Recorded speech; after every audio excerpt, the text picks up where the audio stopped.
Overcomers TV, streaming now. Download our app on your smart TV, Roku, Apple TV, and more.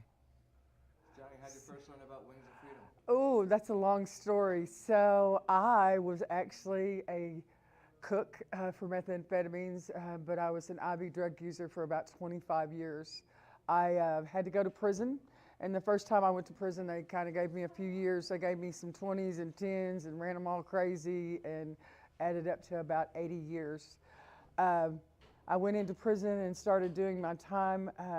They actually were going to let me out on something called a GPS monitor, and so I had to have some place to go.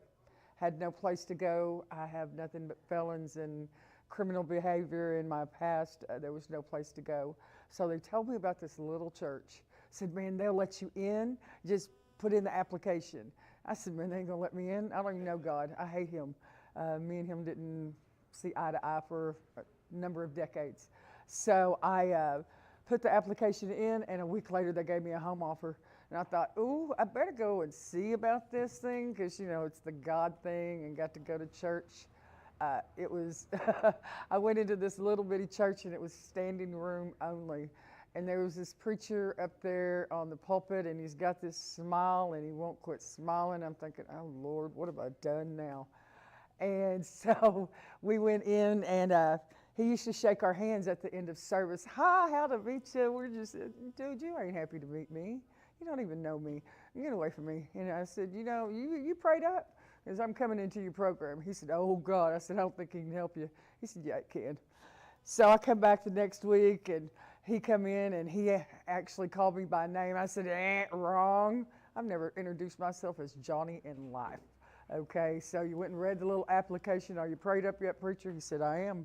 I said, he can't help you. He said, yes, he can. They let me in. About 5 months later, they kicked me out because made a few rules for me because, like I said, I didn't come from religion. I didn't come from a God background or a faith base. I didn't have little grandmas or mamas praying for me. I had a little lady by the name of Lenora that was in his program, was actually his receptionist that when I went sideways for the first time out of prison, I would call up and she'd say, hello, Johnny. It's like, dude, I'm in the joint and you're calling me by name. She prayed for me. And so I came back a couple of more times. They kicked me out a couple of more times. So the third time they kicked me out, I had to go back to prison for the third time. I finally asked God into my life. I'm chained to a bench at the county jail, and I finally tell him, man, I can't do this. I don't know how. If you will do something with me and will take me and made that stupid prayer of, you know, mold me and shape me and do something with me, I'll help you. Yeah, I did that. I told him I'd be his hands and his feet. And he said, okay. He took out a 25-year drug addiction in the breath, in the blink of an eye. And he asked me, God asked me as an audible voice, says, are you sure? And I thought he had jokes. Of course I'm sure. I don't want to do this anymore. I went back for the third time to prison. I came out to Wings of Freedom, and I haven't left. This is my heart. These are my people. I was one of them. So I understand the homeless, the helpless, the suicide, the drug addiction, the criminal behavior, the penitentiary skin that you put on in going into the incarceration system. I tell people I'm real blunt, I'm real straightforward, and I'm real honest. And if you don't like that, I'm so sorry. You'll get over it. Or not. It's just I'm not going to change, because that is really at the essence of who I am. If I tell you that's my line, you know it's my line, and I mean that. And so we have a good understanding of that, because if you cross it, we're probably going to have a problem, and you're not going to like me. And so I'm not operations manager, and so I'm the person that tries to help you stand up and go,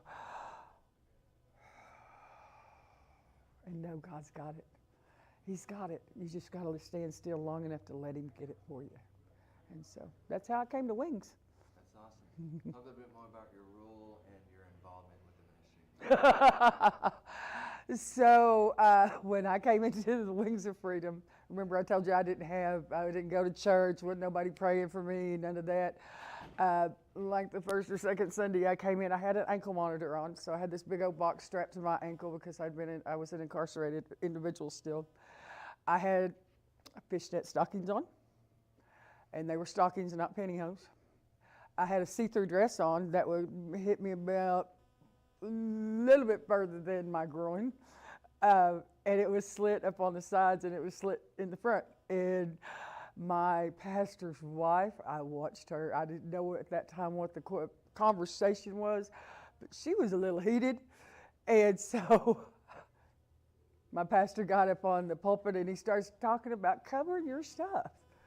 And I promise you, as God is my witness, I went, I wonder who he's talking about. He was talking about me. I'm now that person that when you come in dressed inappropriately into our services, it's like, hey, can I talk to you for a minute? Yeah, because we help homeless and people that have coming out of addictions and lifestyles that they don't know any better. And that's the bottom line. Some people have never, like I said, like myself, never knew that you were supposed to be modest and kind of reserved. And it's like, oh no, because I'm kind of loud and abrasive. Remember, I'm sure I said that. I'm loud and abrasive. And so I had to learn to be a calmer person and to let God come in and heal those broken parts, because a lot of it was I had a broken heart. I had a really harsh childhood, and so in that you go with what you know, and that's what I was trying to do. So these days I've had to learn and had to be molded and shaped, and that's not always nice, and it's kind of painful sometimes. So I try to help that next person not be me for 40 years. So that's awesome. Talk about the vision, the mission, the heartbeat. What is Wings of Freedom all about? Oh my goodness! So we are about taking that mom, that dad, because like I said, we work with all walks of life. We work with single men, single women, men with children, which is unusual. Of course, women with children. And then we try to work on the whole family unit. We're trying to restore what God has designed for society to be, and that's with wholeness and with love and with a heart. So that's what we do. Talk about evangelism, how they hearing about seeing the gospel in action, how they come into faith. Well, so we go into the highways and byways. We go out into the prison systems. We have a homeless outreach. We feed the homeless. We help people come in off the streets with absolutely nothing. We help where we can. All of that, of course, takes funds and money and time and love and empathy.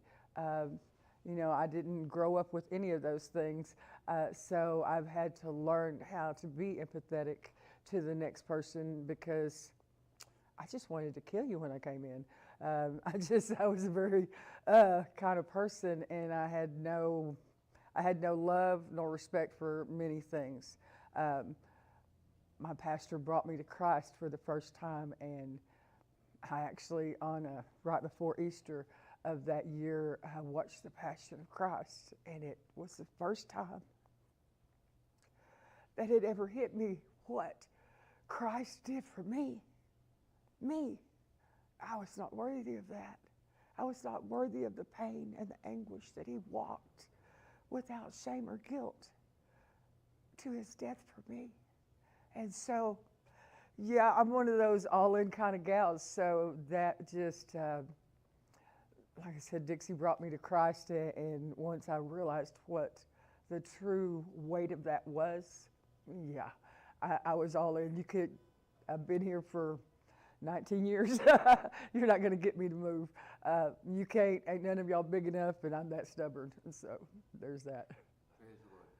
What does discipleship mean around here? And then talk about how you're teaching life skills, discipline, obedience, basically. Well, I teach a lot of classes. In the past 15 years, I've taught boundaries classes, budget classes, just life skills. People that, again, I say that don't know what it looks like to have a house and do housework and do a routine, get up and go to work and come to church and get up and do it again tomorrow. That's really what we're trying to teach people, is how to live with God's love, grace, and mercy.